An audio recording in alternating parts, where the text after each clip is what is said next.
Beijing, China called on Monday for all countries to make constructive efforts to ease tension after North Korea said the latest UN sanctions against it are an act of war and tantamount to a complete economic blockade.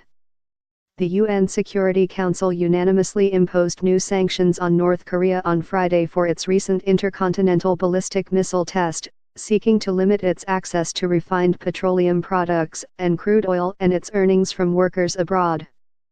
The U.S. drafted resolution also caps crude oil supplies to North Korea at 4 million barrels a year and commits the Council to further reductions if it were to conduct another nuclear test or launch another intercontinental ballistic missile, ICBM.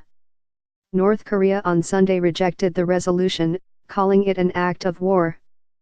Speaking in Beijing, Chinese Foreign Ministry spokeswoman Hua Chunying said the resolution appropriately strengthened the sanctions but was not designed to affect ordinary people, normal economic exchanges and cooperation, or humanitarian aid. Hua noted it also called for the use of peaceful means to resolve the issue and that all sides should take steps to reduce tension. In the present situation, we call on all countries to exercise restraint and make proactive and constructive efforts to ease the tensions on the peninsula and appropriately resolve the issue, she told a daily news briefing. The North's old allies China and Russia both supported the latest UN sanctions.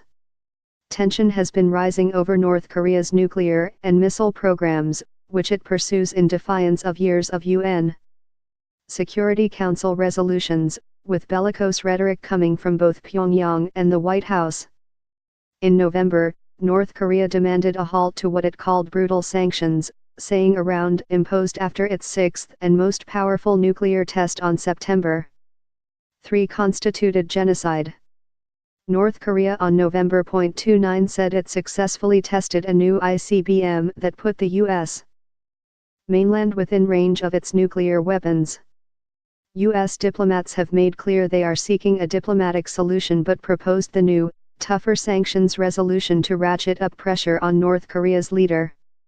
China, with which North Korea does some 90% of its trade, has repeatedly called for calm and restraint from all sides and for a return to talks. Reporting by Ben Blanchard, editing by Robert Beersel.